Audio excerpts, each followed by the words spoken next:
Bienvenue à tous, que le Seigneur soit béni encore en ce matin, puisqu'il nous permet d'être réunis et de pouvoir l'honorer, le louer, chanter sa louange, parce que le Seigneur est bon. Nous allons commencer par un premier cantique, le numéro 74, sur « À toi la gloire ». Vers toi monte notre hommage. Amen. Nous sommes venus pour cela. Célébrer le Seigneur. Ensemble. Vous pouvez vous lever? Oui. Ensemble. Vers toi monte notre hommage, Fils de Dieu, puissant sauveur, qui demeure d'âge en âge, le refuge du pécheur.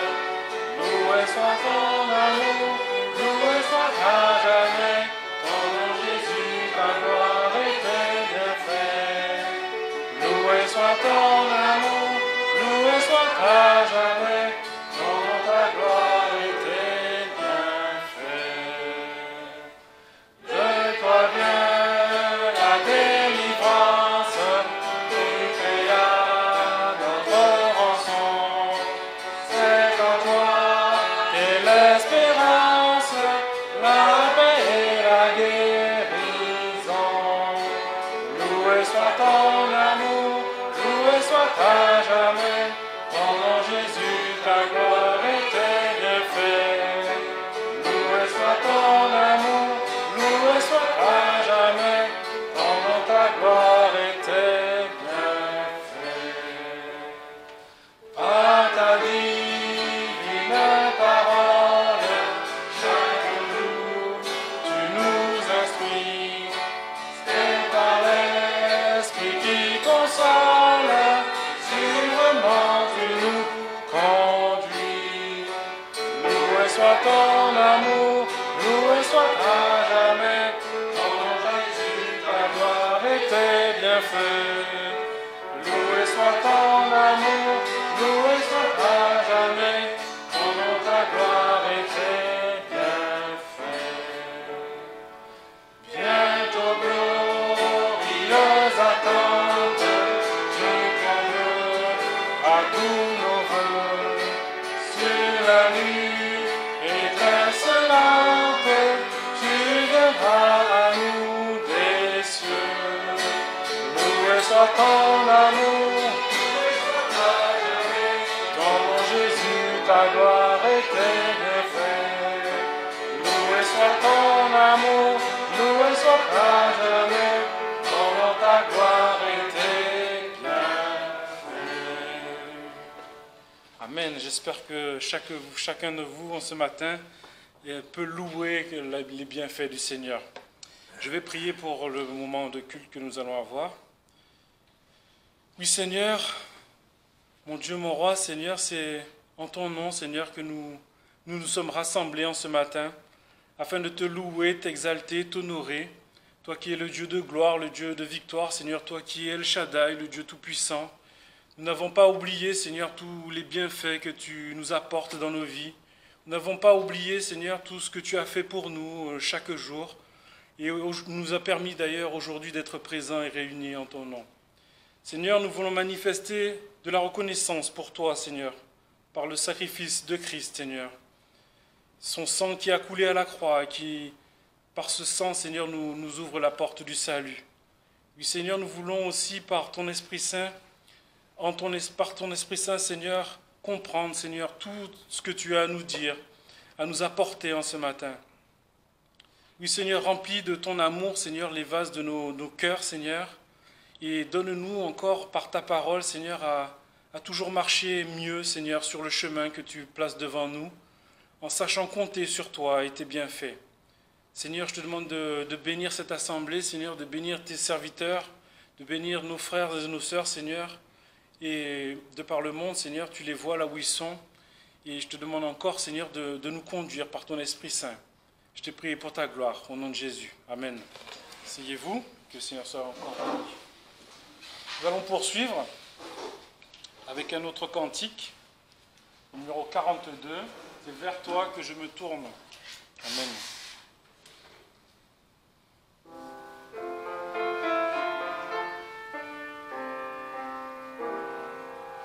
ensemble.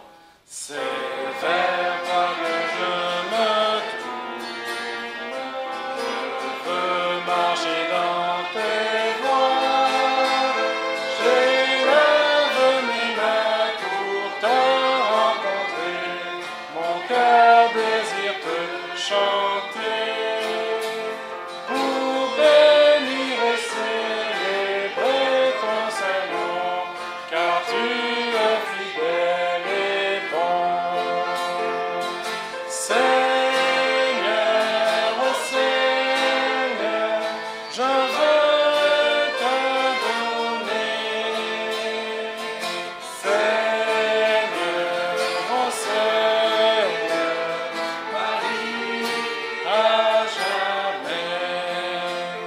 Mes yeux contemplent ta gloire, ta vie rallume ma foi, ta paix et ta joie inondent mon cœur, toi seul c'est tout mon bonheur. Je veux proclamer que tu es celui qui chaque jour nous bénit. Seigneur, oh Seigneur, je veux partager. Seigneur, oh Seigneur, ton éternité. Amen. J'espère que ce matin, c'est aussi votre objectif que de rester avec le Seigneur et de vivre son éternité. Nous allons passer au moment de la pensée. Je vais vous inviter à lire, à suivre au tableau, au mur. Le chapitre 1 Samuel, chapitre 17, à partir du verset 1. On lira jusqu'au verset 9, parce que le passage est relativement long. Mais ça devrait suffire pour la pensée. Donc on commence. Or les Philistins assemblèrent leurs armées pour combattre. Et ils s'assemblèrent à Soko, qui est de Juda, et campèrent entre Soko et Azekah, à Éphes-Damim. Saül aussi et les hommes d'Israël s'assemblèrent et campèrent dans la vallée du Chêne. Et ils se rangèrent en bataille contre les Philistins. Or les Philistins étaient sur la montagne d'un côté et les Israélites sur la montagne de l'autre côté. Et la vallée était entre eux. Alors sortit du camp des Philistins un homme qui se présenta entre les deux armées et qui s'appelait Goliath. Il était de Gath. Il avait 6 coudées et une palme de haut. Il avait un casque d'airain sur la tête. Il était revêtu d'une cuirasse à écailles et cette cuirasse pesait 5000 cycles d'airain. Il avait aussi des jambières d'airain sur les jambes et un javelot d'airain entre les épaules. Le bois de sa lance était comme l'an souple d'un tisserand, et la pointe de sa lance pesait 600 cycles de fer. Et celui qui portait son bouclier marchait devant lui. Il se présenta donc, et il cria aux troupes rangées d'Israël, et il leur dit : Pourquoi sortez-vous pour vous ranger en bataille ? Ne suis-je pas le Philistin, et vous n'êtes-vous pas serviteur de Saül ? Choisissez-vous un homme et qu'il descende contre moi.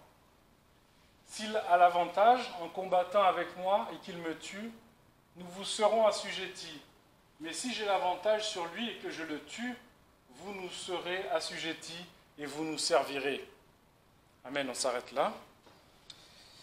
Ce passage est l'introduction à une grande victoire que vous connaissez sûrement, celle de David face à Goliath. Celle de la victoire de la foi, celle d'une victoire qui crie et rappelle à tous que quand Dieu est avec nous, qui sera contre nous ? Amen. Goliath était un géant, un homme de guerre. Suivant sa description, nul ne peut contester qu'il était quasiment imbattable. Mais pourtant, il a été vaincu.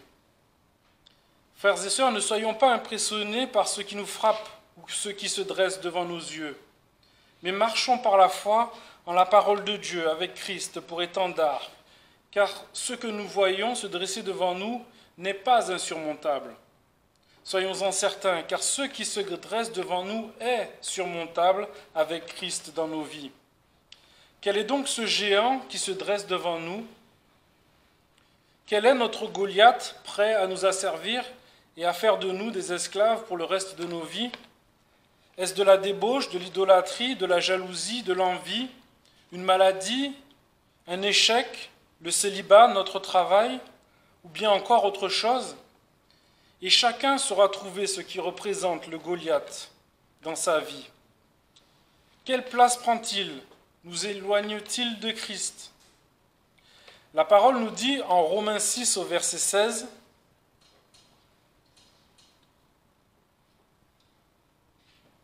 Ne savez-vous pas que si vous vous rendez esclave de quelqu'un pour lui obéir, vous êtes esclave de celui à qui vous obéissez, soit du péché pour la mort, soit de l'obéissance pour la justice. On va lire aussi Jean 8 au verset 34, où la parole du Seigneur nous dit, Jésus leur répondit, en vérité, je vous dis que quiconque s'adonne au péché est esclave du péché. Alors ce matin, prenons la résolution que quel que soit le Goliath de notre existence, nous le combattions avec une foi inébranlable, avec Christ pour arme et bouclier. Veillons surtout à ne revêtir que Christ, car nos propres vêtements, ce que Dieu donne, suffisent. Ne cherchons pas à ressembler à quiconque, sinon Christ. Et si vous lisez un peu plus loin dans le passage, vous verrez que David ne pouvait pas se battre avec l'armure de Saül contre Goliath, et il l'a refusé.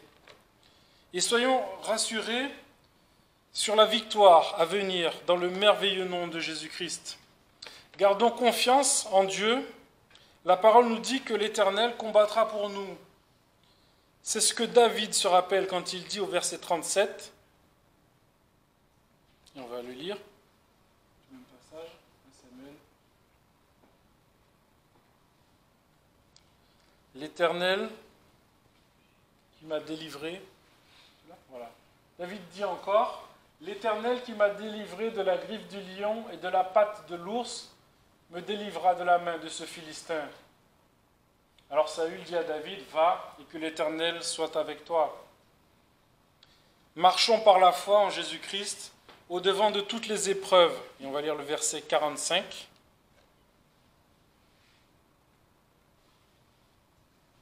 En Jésus-Christ, en Dieu.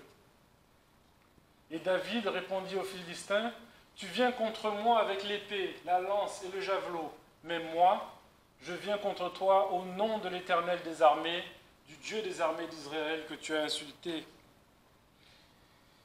On va voir juste deux versets. Et ensuite, voilà, deux versets. Éphésiens 6 au verset 12, qui nous rappelle que nous avons à lutter encore aujourd'hui, mais qu'en Christ, nous avons déjà la victoire sur le péché, car ce n'est pas contre la chair et le sang que nous avons à combattre, mais contre les principautés, contre les puissances, contre les princes des ténèbres de ce siècle, contre les puissances spirituelles de la méchanceté dans les lieux célestes. Et on va lire aussi Romains 6, verset 14. J'aurais pu en prendre d'autres passages, mais...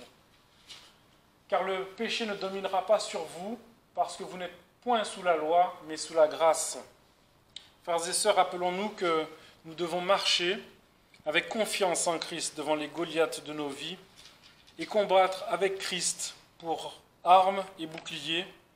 Ne nous laissons pas diriger par le péché, mais livrons nos membres à la justice de Christ, et nous serons toujours plus que vainqueurs pour la gloire du Seigneur. Amen. On va poursuivre, que le Seigneur soit béni, avec le numéro 339, « Mon Dieu est si bon ». Eh oui, le Seigneur est bon.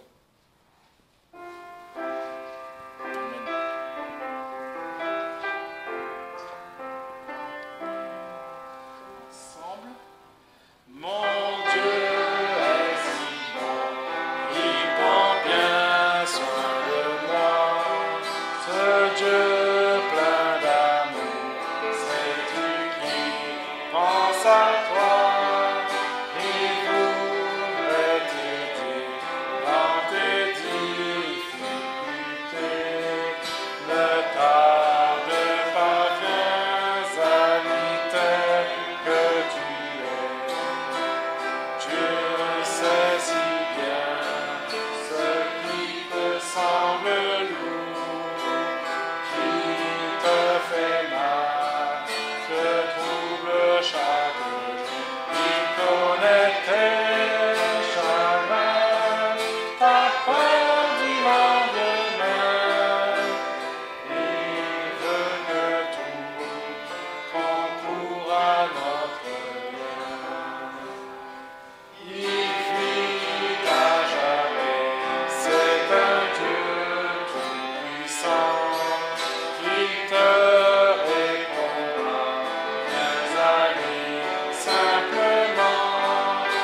chaque jour.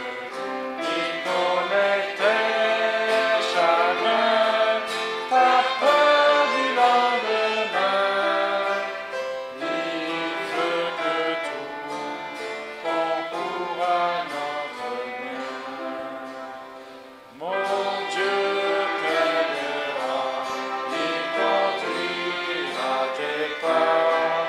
Si tu veux marcher, appuyé sur son bras, alors ne crains plus, en lui sois affermi.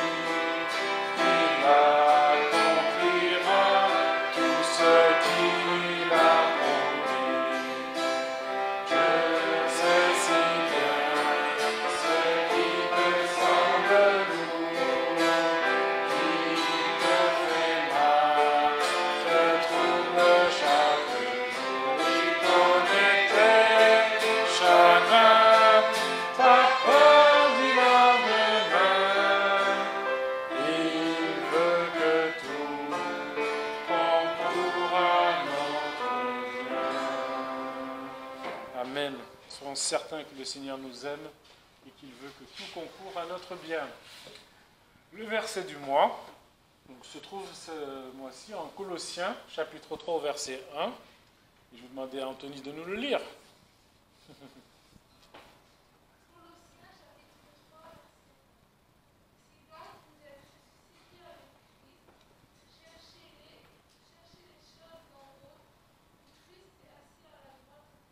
Amen.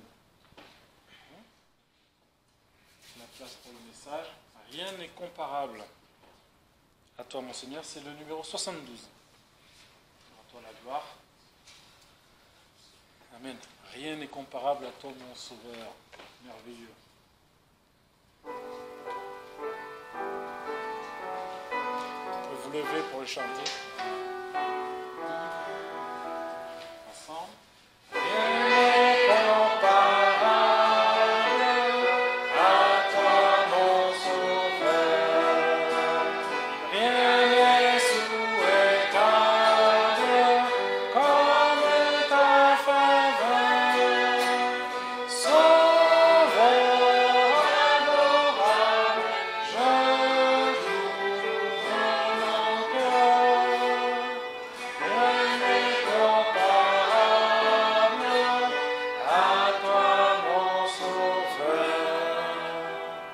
Céleste merveille, divine splendeur, tendrement tu veilles à notre bonheur. Grâce sans pareille, tu remplis mon cœur. Rien n'est comparable à toi, mon Sauveur. Et quand je contemple toute ta splendeur, amour sans exemple, je t'ouvre mon cœur. Pour qu'il soit ton temple à jamais, Seigneur. Rien n'est comparable à toi, mon Sauveur. Ô source féconde de toute douceur, tu ne viens au monde que pour le pécheur. Bonté sans seconde, je t'ouvre mon cœur. Rien n'est comparable à toi, mon Sauveur. Amen. Donc on va lire un chapitre dans la deuxième épître aux Corinthiens, 2 Corinthiens 5.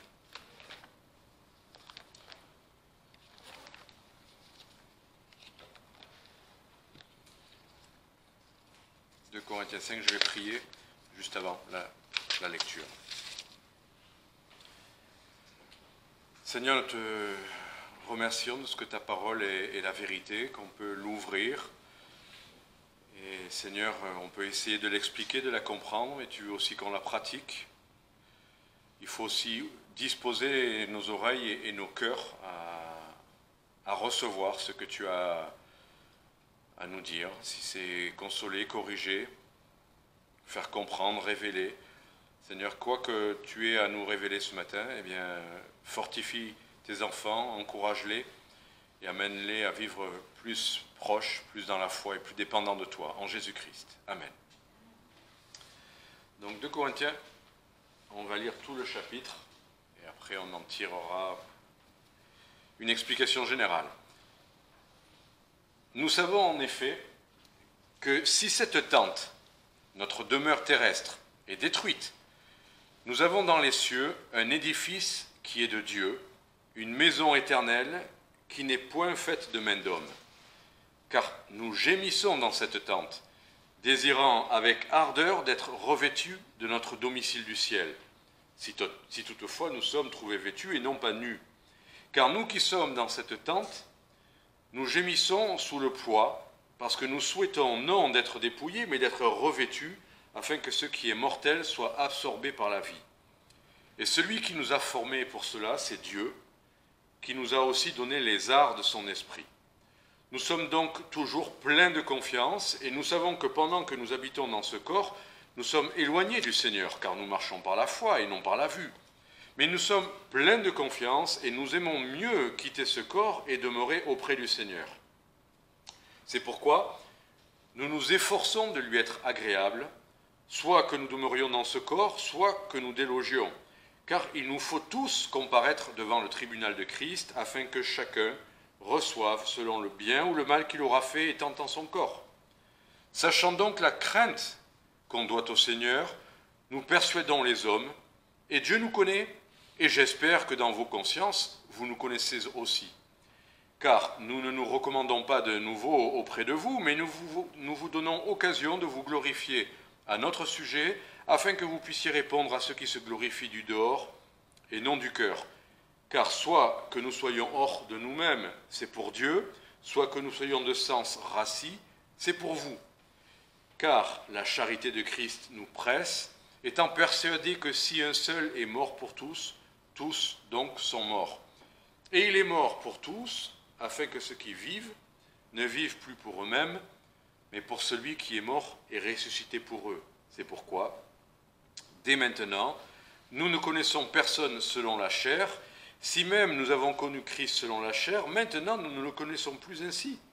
Si donc quelqu'un est en Christ, il est une nouvelle créature. Les choses vieilles sont passées, voici toutes choses sont devenues nouvelles. Or, toutes ces choses viennent de Dieu qui nous a réconciliés avec lui par Jésus-Christ et qui nous a confié le ministère de la réconciliation.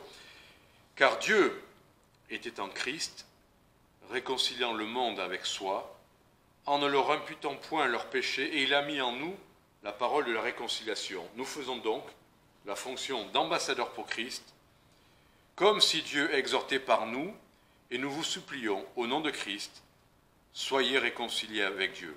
Car celui qui n'a point connu le péché, il l'a traité en pécheur, pour nous, afin que nous devenions justes de la justice de Dieu en lui. Voilà, c'est vrai qu'il y a beaucoup de choses dans ce chapitre. Il y aurait au moins 2 ou 3 messages à prêcher. On a l'impression qu'il y a un moment où ça bascule vers l'idée de, nous faisons office maintenant et fonction d'ambassadeurs, donc il y a cette idée de prêcher l'évangile. Mais avant, il est plus question de ce que nous sommes, que nous gémissons, que nous sommes pleins de confiance. Et en fait, mon fil conducteur, pour faire une étude là-dessus, un message aussi, c'est l'idée de connaissons-nous nous-mêmes. Connaissons-nous nous-mêmes. Pourquoi je dis ça? D'où cela sort-il même? Vous pourriez me répondre, mais c'est ça qu'il a vu. Moi, j'ai vu plein de choses, mais je n'ai pas vu ça. Ben si, Regardez au verset 11, il est dit « Sachant donc la crainte qu'on doit au Seigneur, nous persuadons les hommes, et Dieu nous connaît, et j'espère que dans vos consciences, vous nous connaissez aussi. » Et au verset 16, « C'est pourquoi dès maintenant, nous ne connaissons personne selon la chair. Si même nous avons connu Christ selon la chair, maintenant nous ne le connaissons plus ainsi. » Donc, c'est vrai que c'est mon idée de partir de ce point-là. C'est comme si on doit, voilà, puisqu'on parlait un tout petit peu de randonnée tout à l'heure, si on a un sommet à atteindre, il y a plusieurs phases pour l'atteindre, et il y a plein de points de départ possibles. Vous pouvez vous rendre à tel endroit, à tel endroit, à tel endroit pour monter. Là, on va démarrer avec l'idée de nous ne connaissons pas, mais on va arriver au même but, vous verrez, au même sommet. Dieu nous connaît, c'est important. Mais là, quand je dis connaissons-nous nous-mêmes, au verset 16, on a lu que nous ne nous connaissons pas selon la chair. Il ne s'agit pas, en disant ça, de croire qu'on va faire une étude philosophique et psychologique de « connais-toi toi-même ». C'est un philosophe qui a dit ça, et le monde dit « si tu as besoin de quelque chose, c'est déjà de bien te connaître », et alors vous propose de l'introspection à n'en plus finir. Ce n'est pas du tout de ça dont il est question. Au verset 17, il est dit « Si donc quelqu'un est en Christ, il est une nouvelle créature, les choses vieilles sont passées, voici, toutes choses sont devenues nouvelles. » En fait, je nous propose plutôt d'essayer de mieux nous connaître, nous, le corps de Christ, nous, le peuple de Dieu, de nous connaître en tant que nouvelle créature. On ne va pas aller creuser, vous savez, le cœur humain, il est méchant, on a compris, c'est ce que Dieu a dit. Qui peut le connaître? On pourrait sonder pendant des dizaines d'années ce que nous sommes à l'intérieur, ce que nous avons vécu, et on n'en finirait jamais. Alors ce que nous allons voir aujourd'hui, c'est plutôt, en tant que nouvelle créature, qu'est-ce que nous sommes? Qu'est-ce que nous sommes pour ne pas avoir de mauvaises surprises, peut-être? Certains chrétiens ont cru en se lançant dans la carrière et dans la vie chrétienne, ils s'attendaient à certaines choses et ils ont été déçus, surpris, perplexes. Il y a des faux espoirs qui sont placés dans cette nouvelle création, comme si d'un coup tout était réglé. On a prêché la conversion, et après la conversion, maintenant tu verras, tout est réglé. Non, ça n'est pas le cas. Sur terre, tout n'est pas réglé. Il y a encore des choses à régler, à faire. Mais de notre côté, il y a aussi des choses qu'il nous faut savoir pour ne pas faire moins que ce que Dieu, le Seigneur, peut faire en nous. Voilà, donc c'est pour ça, connaissons-nous nous-mêmes, c'est un peu cette idée. Donc on va avoir trois axes, trois grandes pensées. La première chose, c'est que sur terre, nous gémissons. C'est l'expression biblique qu'on va voir. Nous gémissons, on va le développer. Mais de l'autre côté, même si nous gémissons, c'est ça qui est étonnant, c'est ça qui m'a donné envie d'en parler, nous sommes pleins de confiance. À la fois, nous avons une jambe qui semble boiter, nous gémissons, et puis l'autre qui dit nous sommes pleins de confiance, et c'est là-dessus que nous pouvons nous appuyer pour avancer. Et puis finalement, nous nous efforçons. Il y a cette troisième idée, c'est ce qu'on va voir. Il y a une part de participation à ce que Dieu a fait en nous et ce que nous devons faire. Il y a aussi nous nous efforçons. Il ne s'agit pas juste de croire, d'avoir confiance que Dieu fait, qu'il a tout fait, qu'il fera tout. Oui, nous avons besoin de le croire. Mais il y a aussi nous nous efforçons, notre participation. Donc nous gémissons. De quoi devons-nous gémir? On va voir les deux versets qui le disent, au verset 2 et au verset 4. Le verset 2 dit « Nous gémissons dans cette tente ». Et juste avant, il a expliqué cette tente, notre demeure terrestre, au verset 1, c'est notre corps en fait, c'est passager, c'est ce dans lequel nous vivons, ce que nous vivons, avant de revêtir notre domicile céleste. Donc il s'agit bien, cette tente dans laquelle nous habitons, eh bien, elle est source de gémissement en fait. Nous gémissons, ça c'est effectivement le premier verset, mais donc si on revient au verset 2, nous gémissons pourquoi? C'est dit dans le verset, désirant avec ardeur d'être revêtus de notre domicile du ciel. Donc l'idée qui est développée là, quand on parle de domicile, même quand Jésus dit « je vais vous préparer une place et il y a plusieurs demeures dans la maison de mon Père », notre demeure, je ne sais pas si vous espérez un T4, un MAS, je ne sais quoi, votre demeure c'est votre corps. La demeure, le domicile céleste, c'est le corps ressuscité. Nous sommes actuellement dans une demeure qui est une tente, temporaire, fragile, mais c'est notre tente.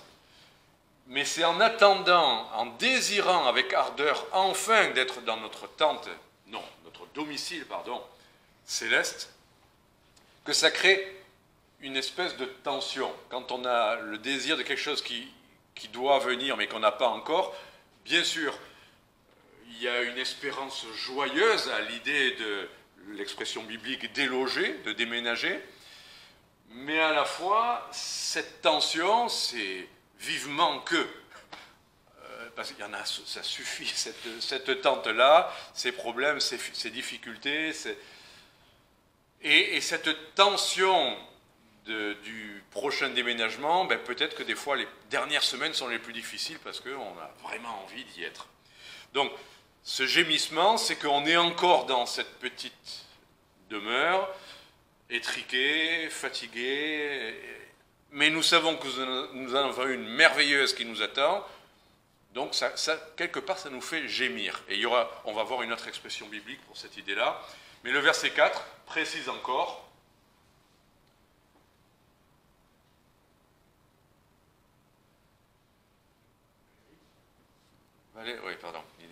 Valérie 4, voilà, c'est la tente, c'est l'illustration, donc cette tente est fatiguée, et on peut le comprendre. Mais verset 4, car nous qui sommes dans cette tente, nous gémissons sous le poids. Alors, Dieu n'a pas développé là, sous le poids de quoi? De quoi tu parles en fait? Alors ça peut nous laisser ouverts à toute l'imagination de ce que peut être un poids de ce corps, bien sûr. En quoi ce corps serait un poids? Ben écoutez, il est limité, il est fatigué, il faut le nourrir, il faut s'en occuper sans cesse, il commence avec l'âge à s'user, ça part dans tous les sens, selon les personnes, la maladie. Ok, le corps. Mais je crois que même le corps, c'est aussi l'idée de vivre dans ce corps, dans ce monde. Et tout à l'heure, on le chantait, sous le poids des difficultés. Déchargez-vous de quoi? De tous vos soucis. Portez une charge. Est-ce que vous portez des charges dans votre vie? Bien sûr qu'on porte des charges. Toute responsabilité est une charge. Si vous avez une famille, on peut croire qu'une famille c'est toujours merveilleux et qu'au contraire c'est quelque chose c'est une montgolfière. Ben non. C'est aussi une charge dans le sens où, bien sûr, on a des choses à faire. Mais des fois, on les fait joyeusement, c'est pas ça la difficulté. Mais c'est là le souci que ça peut nous causer pour les jeunes. Il y en a qui nous disent ah, mais bon, pour l'instant, c'est un petit souci quand ils sont enfants, vous savez, petit souci, grands enfants, grands soucis. Mais même grands enfants, on pourrait croire, ben, oui, il y aura un jour où ils vont voler de leurs propres ailes. Et on se dit, ben, ça y est, le jour où ils quittent la maison, on va pouvoir se reposer et faire confiance que. Et vous allez voir qu'il sera encore des soucis parce que la vie n'est pas réglée quand on a trouvé un travail, la vie n'est pas réglée quand on a un appartement, il y aura d'autres soucis. La vie est un souci, donc les parents sont toujours porteurs, quelque part, de leurs enfants jusqu'au bout. Même quand ils sont mariés, même quand ils ont eux-mêmes des enfants, ça reste. Les mamans continuent et continueront à prier et à se soucier de leurs enfants. Et vous savez, les charges, il y a des charges lourdes qu'on porte tout le temps, mais on s'y habitue. Mais il y a des charges de passage qui nous déstabilisent. Et pour les gens qui ont des problèmes de dos, par exemple, il n'y a rien de pire que les choses qui vous obligent à faire des gestes un peu inconsidérés. Et les soucis arrivent comme ça aussi. Donc voilà, je ne vais pas plus développer, vous connaissez la vie. Nous gémissons sous le poids. La vie est un poids. La vie est difficile. La vie a ses fardeaux, ses responsabilités, ses charges, ses épreuves, ses souffrances, ses limitations. Nous sommes nous-mêmes dans tout ça. Voilà, je m'arrête là. La vie, dans cette tente, il y a un côté fragile de la tente, mais il y a aussi un poids de cette vie terrestre. Voilà pourquoi nous gémissons. Et à la fois, verset 5, celui qui nous a formés pour cela, c'est Dieu. C'est-à-dire, c'est pas juste, allez, il faut attendre la fin, quoi. On n'est pas... Dieu nous a formés pour cela. Il y a quelque chose qui se passe dans cette part difficile de porter des charges, d'être dans cette faiblesse, dans cette fragilité. Dieu nous a formés pour cela, et c'est Dieu qui nous a aussi donné les arts de son esprit. C'est-à-dire, dans ces moments difficiles, on n'est pas comme le monde, on n'est pas comme les gens qui n'ont pas de ressources en Christ, qui n'ont pas le Saint-Esprit. Nous ne vivons pas ça de la même manière, nous ne devrions pas vivre ça, tout ça, de la même manière que les gens du monde. Ça ne doit pas être désespérant, ça ne doit pas être accablant, ça ne devrait pas. On a une ressource, nous avons les arts de son esprit. Et ne serait-ce que les arts de son esprit, un avant-goût du ciel et de la plénitude, suffisent pour vivre ce temps présent et ses faiblesses et ses responsabilités. Nous avons les arts de l'esprit, et même si ça naît, parce qu'à la limite on sait que le Saint-Esprit nous soutient, mais là dans l'idée des arts, c'est juste un avant-goût. Même si ça n'est qu'un avant-goût, en soi il y a des choses qu'on arrive à porter parce qu'on sait qu'on arrive au bout. On sait qu'il va y avoir le moment où on va poser le bagage. Il y a des bagages de l'âme qu'on dépose par la prière, il y a des bagages de la vie qu'on ne peut pas déposer. On ne peut pas dire du jour au lendemain, oh, allez, ça je laisse tomber. On ne laisse pas tomber les charges que nous avons dans cette vie. Mais il y aura un jour, le jour de notre réunion avec lui, que ce soit par la résurrection, l'enlèvement ou notre départ céleste, quand on déménage, il y aura un jour où on déposera enfin tout ça. Il y a une fin à tout ça. Il n'y a rien de plus désespérant que de ne pas en voir, comme on dit, le bout. Qu'est-ce qui désespère les gens actuellement avec l'idée du Covid? C'est d'imaginer que ça va continuer, avec les variants ça pourrait continuer, et l'an prochain ça pourrait continuer. Ce qui a fait tenir, c'est de se dire, ah, dans un mois ça ira mieux, ou avec les vaccins ça ira mieux. Et la vie est désespérante s'il n'y en a pas une extrémité heureuse. Nous avons, heureusement, grâce au Seigneur, en perspective, ce moment où tout ira bien, où ça sera terminé. Romains 8, je vous lis juste 2 versets qui vont dans le sens de ce que je viens de développer. Romains 8, versets 18 à 24. Romains 8.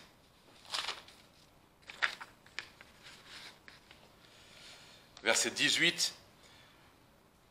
J'estime qu'il n'y a point de proportion entre les souffrances du temps présent et la gloire à venir qui sera manifestée en nous. En effet, la création attend avec un ardent désir, elle aussi, même la création, il n'y a pas que nous qui soupirons, la création, la terre, avec un ardent désir que les enfants de Dieu soient manifestés, et ce n'est pas volontairement que la création est assujettie à la vanité, mais c'est à cause de celui qui l'y a assujettie, dans l'espérance qu'elle sera aussi délivrée de la servitude de la corruption pour être dans la liberté des enfants de Dieu. Car nous savons que jusqu'à présent, toute la création soupire et souffre les douleurs de l'enfantement, et non seulement elle, mais nous aussi, qui avons les prémices de l'esprit, donc la même idée, les prémices ou les arts, nous soupirons, c'est l'autre mot.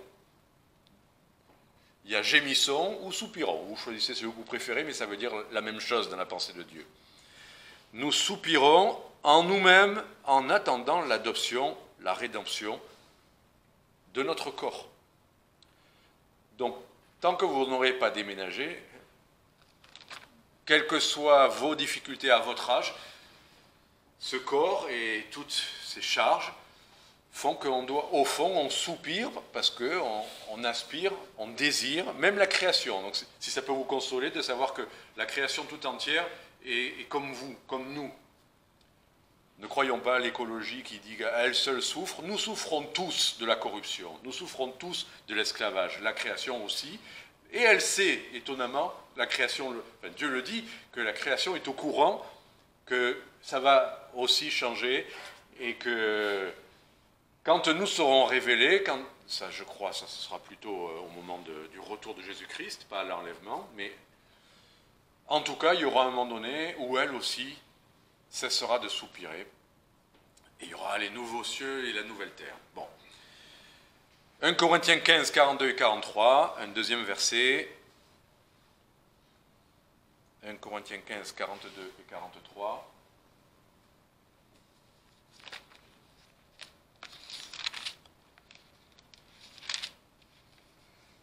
telle est aussi la résurrection des morts. Le corps est semé corruptible, il ressuscite incorruptible, il est semé méprisable, il ressuscite glorieux, il est semé infirme, il ressuscite plein de force, il est semé corps animal, il ressuscite corps spirituel, il y a un corps animal et il y a un corps spirituel.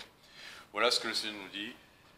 On ne va pas le développer plus, mais quand le monde fait l'apologie du corps, qui est le souci principal, ça ne changera rien au fait qu'il sera toujours ça, infirme. Même si vous êtes musclé et jeune et en bonne forme et que vous pouvez encore sauter de rocher en rocher, Dieu considère qu'on est infirme. Vous ne pouvez pas voler. Votre corps se fatigue quand même. Vous pouvez vous faire mal, vous pouvez vous faire des entorses. Les jeunes aussi se font des entorses. Donc, ce corps-là, il est fragile, il est infirme, il n'est pas le but en soi, il est limité. En revanche, il y a bien un corps spirituel, glorieux, soupirant après ce corps. Donc voilà, pour ce qui est du « nous gémissons », et c'est Dieu qui a fait tout cela, on l'a vu. Même en tant que nouvelle création, il nous a laissé cette partie, nous sommes parfaits dans son esprit, mais cette partie, le corps, restera jusqu'à la résurrection. N'espérons pas devenir Superman, voler, ce corps restera mis à tout ça. Et cette vie aussi sera toujours empreinte de toutes ces difficultés. Mais, je trouvais vraiment très étonnant les mots « nous gémissons ». Ça fait penser à l'esclavage, non? Notre frère nous parlait tout à l'heure de la liberté. Ben, ce corps est encore soumis à l'esclavage. Il gémit. Mais, tout en étant dans ces gémissements, eh bien, verset 6, nous sommes donc, c'est la conclusion, puisque nous avons les arts de l'esprit, puisque nous avons ces promesses à venir, nous sommes donc toujours pleins de confiance. On peut à la fois gémir et être plein de confiance, parce qu'on sait que c'est passager, parce qu'on sait qu'il y a une issue. Nous sommes pleins de confiance, et c'est étonnant que ce soit la conclusion de ce développement. Et il le répète au verset 8, mais nous sommes pleins de confiance. Les deux fois, il dit cette même expression, plein, pas une petite confiance, plein de confiance, plein d'assurance. À la fois nous gémissons, mais nous avons en Christ cette confiance qui doit voilà, on ne doit pas être dans la crainte, comme on le disait tout à l'heure, comme les gens du monde, pardon. On ne doit pas craindre la mort, on ne doit pas craindre l'avenir, on ne doit pas craindre ce qu'il y a après. Nous sommes pleins de confiance. L'évocation du retour de Jésus-Christ ou de notre réunion avec lui ne doit pas être le tremblement, la peur d'être puni ou je ne sais quoi. Nous sommes pleins de confiance. Dieu a fait des promesses.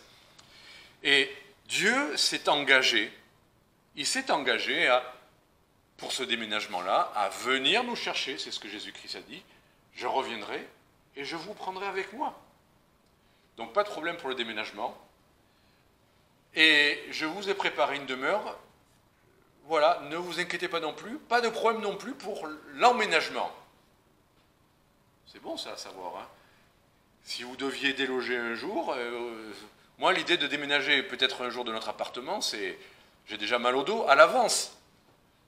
Qu'est-ce qu'on fait des meubles, et transporter tout ça, et comment on fait, et les moyens, et le nettoyage, et le déménagement. Mais avec Dieu, c'est dit qu'il ne t'inquiète pas, Jésus-Christ vient te chercher, il te prend avec lui, c'est lui qui s'occupe de tout, et c'est lui qui te donne ton domicile céleste. On a des promesses du Seigneur pour ça. Ce moment où on va déloger ne devrait pas être une inquiétude pour nous. Et justement, là, bientôt, Dieu voulant, on fera une convention sur les temps à venir. Le thème, ça sera « Ne crains pas, petit troupeau ». Donc on va parler bien sûr de plein de sujets liés à l'actualité, liés à la doctrine des prophéties, de ce qu'on appelle l'eschatologie, l'enlèvement de l'Église, et tout plein de choses comme ça. On va faire le tri dans toutes les bêtises qui sont sur Internet sur la question. Donc, mais au final, un frère a proposé hier, il m'a dit « Mais il y a aussi la mort ». Ça serait bien de parler de la mort. Finalement, les chrétiens ne sont pas aussi pleins d'assurance que ça à l'idée de la mort. Doctrinalement, ils savent, oui, on ne doit pas la craindre, mais au fond, si on dit « Et si tu devais mourir demain », je ne suis pas sûr que les chrétiens disent « Wow, super, enfin je déménage ». Il y aurait une inquiétude. Et finalement, Peut-être, on va voir si on peut faire tous les sujets qu'on aimerait faire, mais l'idée de la mort, dans la pensée du Seigneur, ne devrait pas nous faire peur. C'est bien ça que le Seigneur nous dit, voilà, au verset 8, quand il dit « Nous sommes pleins de confiance », il dit « Nous aimons mieux quitter ce corps et demeurer auprès de lui. Nous aimons mieux. » C'est mieux. Je veux dire, on n'a pas peur du mieux, normalement, on a peur du pire. Nous aimons mieux quitter ce domicile-là pour emménager dans notre nouveau domicile. On n'a rien à perdre ici-bas. Même si vous avez acheté une maison, même si vous avez fait des économies pour partir faire le tour du monde, si vous partiez avant ça, vous n'avez rien perdu, vous inquiétez pas. Nous aimons mieux. Vous faites des études pour avoir un super diplôme et vous dites, ouais, ça serait dommage quand même que j'ai travaillé autant et puis que le Seigneur me prenne avant. Des fois, on se lamente de ceux qui meurent trop jeunes, mais s'ils sont auprès du Seigneur, c'est mieux pour eux. Bon, je ne sais pas une prophétie pour les jeunes, ne vous inquiétez pas. Mais je veux dire, voilà, si on est en Christ, ça sera toujours mieux, quoi qu'il nous arrive, qu'on le rejoigne. Toujours mieux, quel que soit notre âge, quel que soit notre niveau social, quel que soit notre état, ça sera toujours mieux. Et on est plein de confiance à cette idée-là, parce que le Seigneur a fait des promesses, justement. Si je vous citais par cœur même les versets que vous connaissez dans 1 Jean 5,13, le Seigneur nous dit, et il veut, pour qu'on soit plein de confiance, parce que là encore beaucoup de chrétiens sont un peu troublés par ce qui circule sur des sites, d'autres chrétiens qui disent qu'on peut perdre son salut, des chrétiens qui disent qu'il peut y avoir un enlèvement où il y en a qui vont rester encore un petit moment, l'enlèvement partiel. Enfin, il y a toutes sortes de théories qui circulent sur ces questions-là, mais qu'est-ce que Dieu nous promet? C'est ça la question. Si c'est lui qui nous promet, si c'est lui qui fait le travail, si c'est lui qui vient nous chercher, pourquoi on devrait avoir peur? Le Seigneur, en tout cas, ce qu'il a dit sur cette question-là, 1 Jean 5,13, bon, si notre frère y est ou pas, je vous ai dit ces choses, j'ai écrit ces choses. Voilà ce que dit l'apôtre Jean. 1 Jean 5,13, vous les connaissez par cœur ces versets, mais c'est juste pour que on se rappelle les termes du contrat, l'engagement du Seigneur. Je vous ai écrit ces choses à vous qui croyez au nom du Fils de Dieu, afin que vous sachiez que vous avez la vie éternelle et afin que vous croyiez au nom du Fils de Dieu. Si vous avez déjà le contrat établi qui est signé par les deux parties, vous n'avez pas encore la jouissance, mais vous possédez déjà cette vie éternelle. Vous ne le voyez peut-être pas, mais vous avez la vie éternelle, vous qui croyez. On a du mal des fois à se dire ça quand on est au fait de nos difficultés, de nos épreuves, de nos faiblesses, mais le Seigneur dit, c'est pas tout ça, c'est passager. Ce qui compte, c'est ce qu'il y a dans le contrat. Et le contrat, il dit, vous avez la vie éternelle. Vous qui croyez. Vous avez, pas vous aurez, vous avez. Vous possédez déjà. Vous avez déjà reçu le contrat à la maison.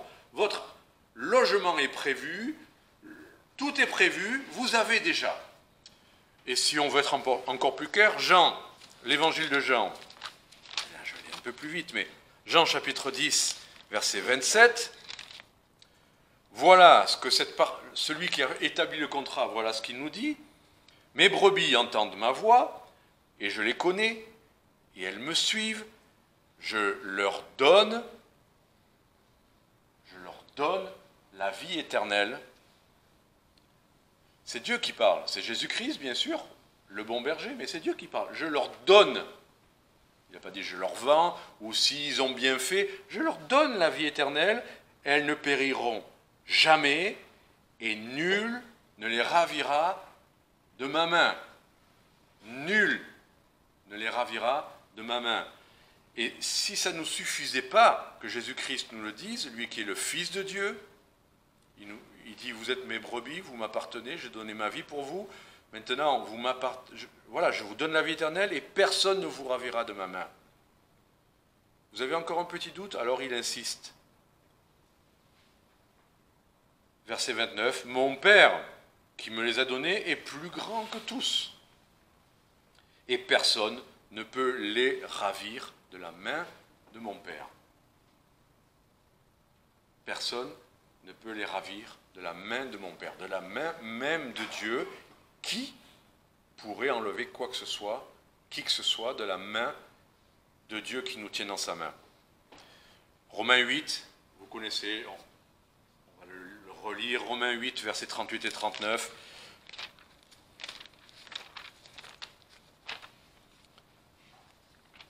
Justement, là, en tournant mes pages, je retombe sur « Ne crains point, petit troupeau ». Enfin, je le vois dans Luc, chapitre 12. Mais donc, Romains 8, on connaît bien ces versets, mais c'est juste pour rappeler. Des fois, on aime bien surligner. Vous savez, vous avez tout un document, tout un contrat, mais vous surlignez. Mais ce qu'il faut surligner dans votre Bible, c'est nous savons aussi que toute chose concourt au bien de ceux qui aiment Dieu, de ceux qui sont appelés selon son dessein, car c'est 28. Oui, c'est ça. Car ceux qu'il a connus d'avance, il les a, je suis surpris là, il les a aussi prédestinés à être conformes à l'image de son Fils, afin que celui-ci soit le premier-né de plusieurs frères. C'était pas cette partie-là du verset, ça devait être 38, excusez-moi, pas 28, c'est 38. Bon, ça, c'est vrai aussi. Ça fait partie de l'idée, ce qu'il a commencé en nous, il amènera à la perfection. Si notre corps est si faillible, il rendra toute chose parfaite parce qu'il le fera. Mais ce que je voulais relever, c'est « je suis assuré ». Tout à l'heure, on a vu « nous savons », et là, il dit « je suis assuré que ni la mort, ni la vie, ni les anges, ni les principautés, ni les puissances, ni les choses présentes, ni les choses à venir, ni la hauteur, ni la profondeur, ni aucune autre créature ne pourra nous séparer de l'amour de Dieu manifesté en Jésus-Christ notre Seigneur ». Dieu insiste dans son contrat, qui est la parole de Dieu, il est obligé de nous dire nul, nul ne nous ravira de ma main. Là, il est obligé de détailler toute la liste des choses qui nous passent par l'esprit. Ni ça, ni ça, ni ça, ni les choses à venir, ni la mort, ni les anges. Tu vas chercher des choses compliquées parfois pour te dire, oui, mais peut-être on cherche comme des avocats, s'il n'y a pas une faille dans le contrat, on va trouver des versets qui nous font un peu peur.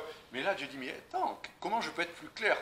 Ni toute cette liste-là, et aucune, nul ne pourra nous séparer de l'amour de Dieu manifesté en Jésus-Christ, notre Seigneur.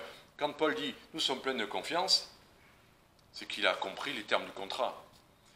Et concernant la résurrection, 1 Corinthiens 15, 51, je m'arrête là pour « nous sommes pleins de confiance », mais 1 Corinthiens 15, 51,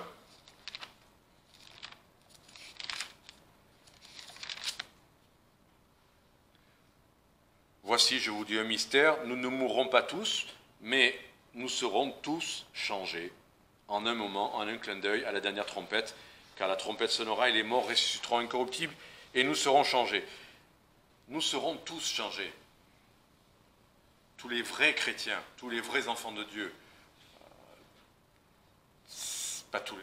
Ça ne veut pas dire tous les baptistes, bibliques baptistes ou évangéliques baptistes. C'est pas ça la question. Tous les vrais enfants de Dieu, ceux qui ont son esprit, tous ceux-là, tous seront changés. Voilà. Bon, c'est bien de se rappeler les termes du contrat.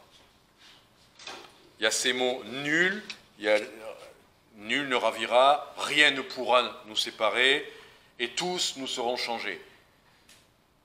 Des termes aussi catégoriques et aussi inclusifs, comment on peut encore aller chercher à s'en sortir, à en sortir de ça? Si vous avez envie de trouver des choses qui vous font sortir de ça, faites-vous peur. Voilà. Alors justement, cette idée-là, vous êtes dans un avion, vous êtes monté dans un avion, c'est en Christ, ou dans l'arche si vous préférez. Vous êtes en sécurité. Il y a des vagues. Mais ça n'empêchera pas que l'arche va se poser un jour et on sortira de l'arche et ça sera pour l'éternité. Moi, je voulais parler d'avion. Je monte dans un avion, l'avion va arriver à destination, quoi que je fasse, mais j'ai peur quand même. Voilà, je tremble. Et c'est bête, mais c'est comme ça. Alors si vous voulez avoir peur, tant pis pour vous, vous aurez peur pendant tout le voyage, mais il n'empêche que votre avion arrivera à destination, vous sortirez de l'arche et vous serez ressuscité, parce que ça ne dépend pas de vous. Le pilote, il préférait sans doute que je sois à l'aise, détendu, mais lui fait son travail. Hein. Et si j'ai peur, c'est dommage pour moi, mais c'est tout.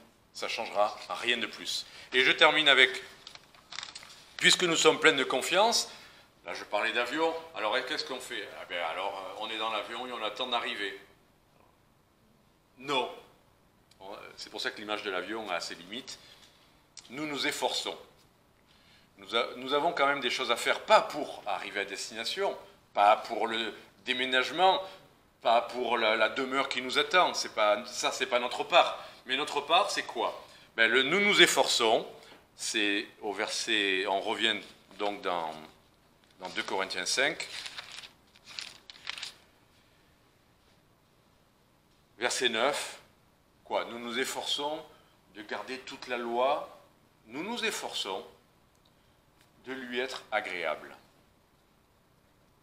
Dans un couple, je ne sais pas si vous avez remarqué, mais il faut savoir ce qui plaît à l'autre. Vous pouvez avoir votre idée, vous dites « Ah, ça serait merveilleux qu'on aille faire... » Voilà, par exemple, je prends un exemple personnel, je disais chez mon épouse, est-ce que ça me dirait bien que, pour te faire plaisir, on aille faire une randonnée à 3000 mètres d'altitude? Mais je m'efforce de t'être agréable, tu comprends? Enfin, c'est pas ça qui lui plaît. Voilà. Moi, ça me plaît, mais pas elle. Donc, ce qui compte dans notre relation avec le Seigneur, c'est s'efforcer de lui être agréable, de faire ce qui nous est agréable, ce qui lui plaît, ce qui lui convient. Et d'ailleurs, le mot agréable, on croit toujours que c'est agréable parce que c'est digne d'être agréé. Nous nous efforçons de faire ce que lui pourra agréer. C'est pas que simplement lui faire plaisir, c'est vraiment l'idée de faire ce qui lui convient, ce qu'il veut vraiment. Ça aide. Des fois, on se dit, est-ce que ça lui est agréable ou pas?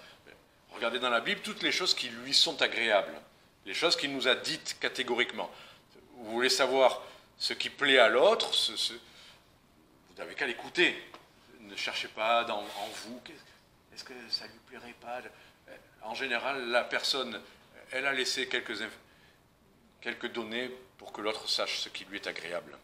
On doit le savoir. Le Seigneur nous a dit tout ce qu'il faut pour ce qui est agréable. Versets 10 et 11, cherchez à lui être agréable. Donc c'est une personne, c'est une relation.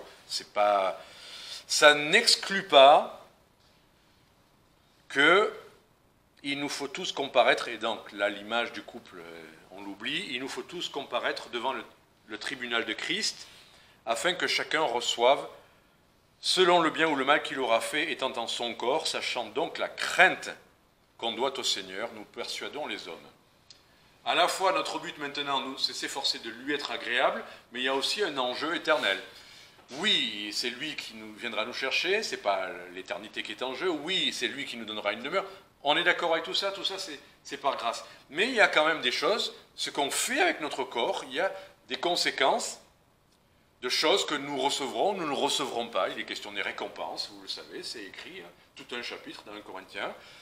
Il est question de choses par lesquelles vous pouvez construire votre propre existence, des choses, mauvaises, comme l'a dit notre frère. On a beau être libre, on peut à nouveau se rendre esclave de certains péchés. C'est mauvais, ça restera mauvais. Comme un feu tricolore, il y a le rouge. C'est rouge. Il y a des choses, vous le savez, c'est des péchés. Après, il y a des choses oranges, des choses vaines. Enfin, c'est pas catégoriquement interdit. Vous n'êtes pas en train de vous vautrer dans la débauche, vous voyez. Mais des choses, vous perdez un peu votre temps. Enfin, c'est le feu orange. Faites attention, ça va tourner au rouge bientôt.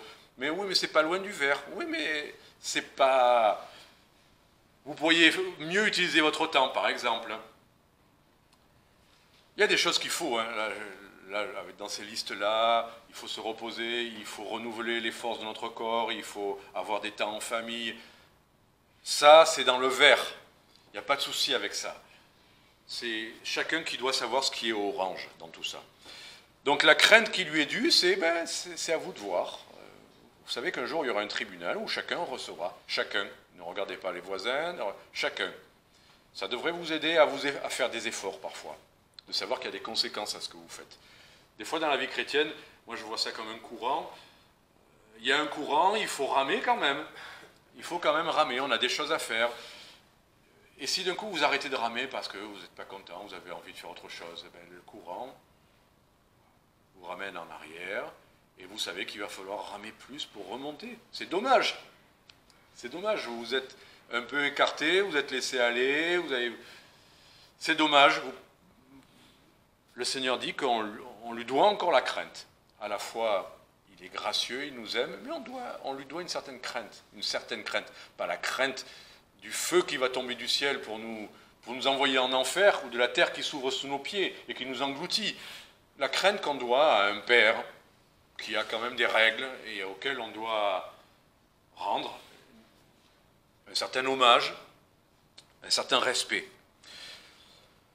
Et verset 11, le résultat de cette crainte, quelle est la chose à faire? C'est dit dans le verset. Étonnant, on connaît la crainte qu'on doit au Seigneur, et qu'est-ce qu'on fait? On cherche à persuader les hommes. Voilà comment le Seigneur nous dit, voilà comment ce qui m'est agréable, ce qui compte vraiment par rapport au tribunal à venir, c'est d'essayer de convaincre les autres. Voilà à quoi tu sers aujourd'hui. Pas que ça, mais ça c'est fondamental. Chercher à persuader les hommes. On pourrait dire, ouais, ben voilà, on fait des choses dans l'église. C'est bien, il faut les faire. Mais on a une vie, on a des semaines, on a des activités d'église, on a des projets à venir qui se dessinent pour chercher à persuader les hommes, les prévenir.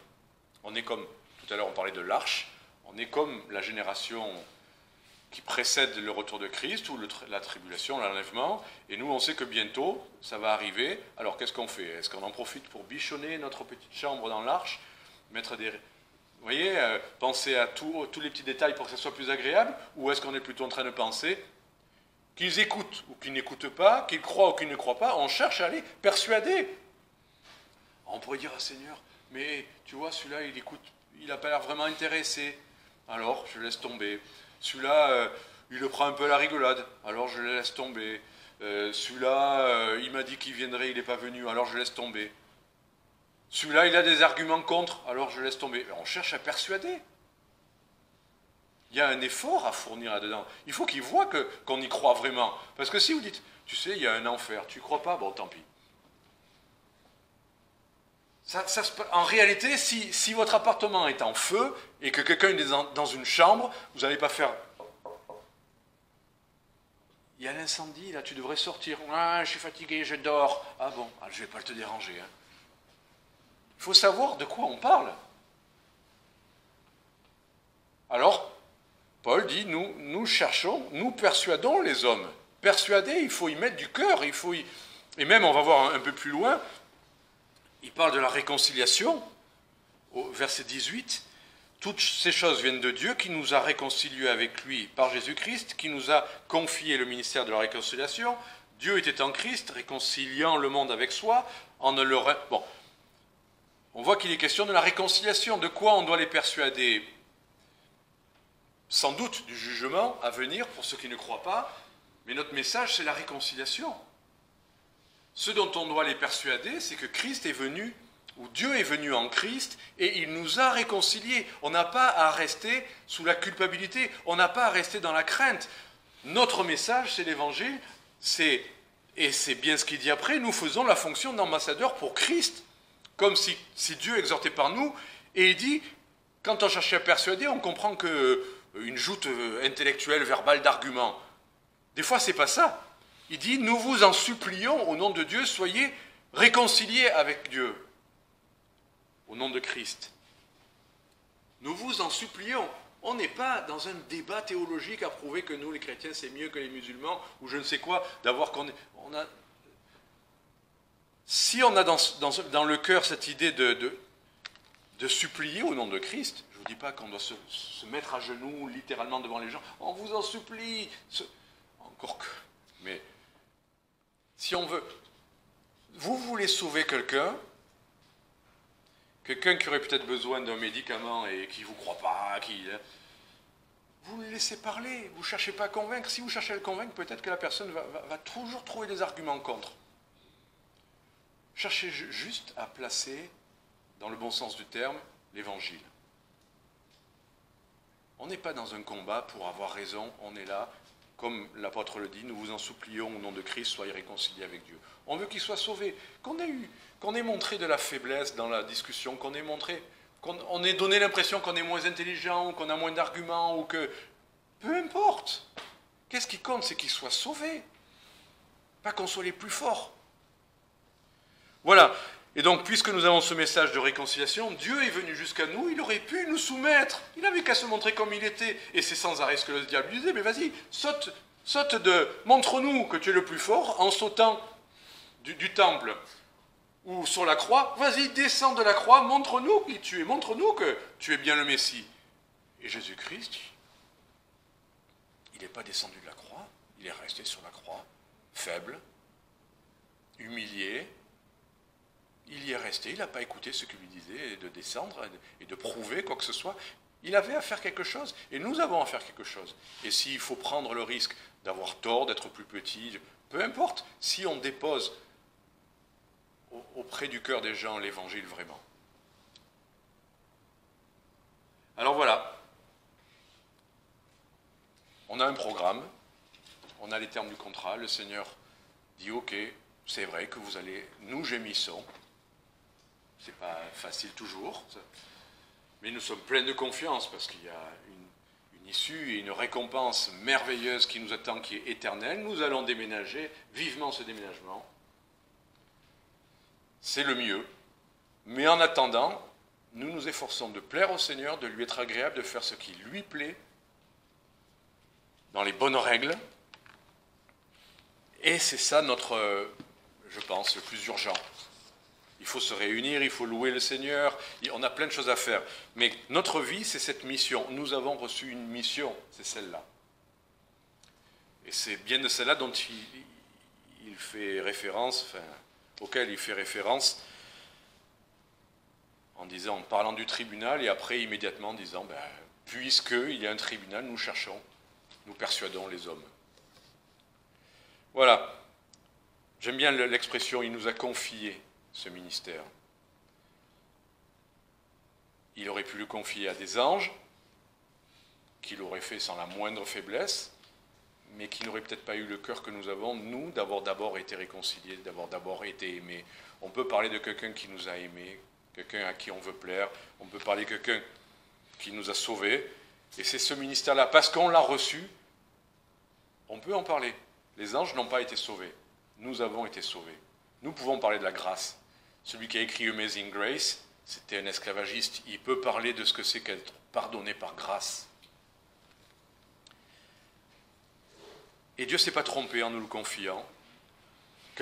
Une maman qui vient de mettre au monde un bébé, il y a beaucoup de gens qui aimeraient bien le porter dans les bras. La maman, elle hésite. Il y a des gens à qui elle peut le confier, des gens à qui elle ne peut pas le confier.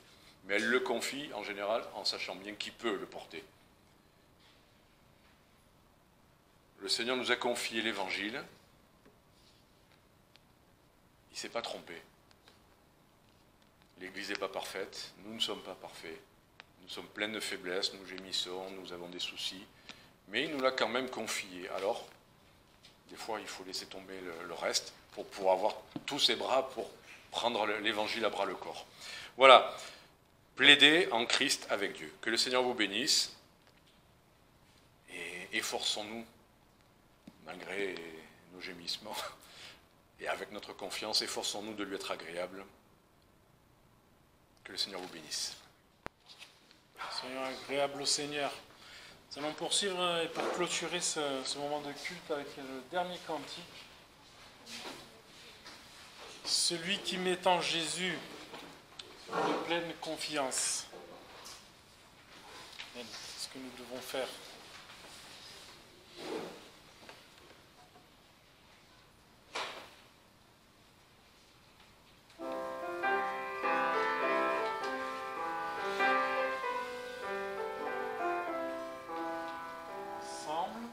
Celui qui met en Jésus une pleine confiance, jamais ne chancelle plus, pour prêter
reconnaissant par la foi.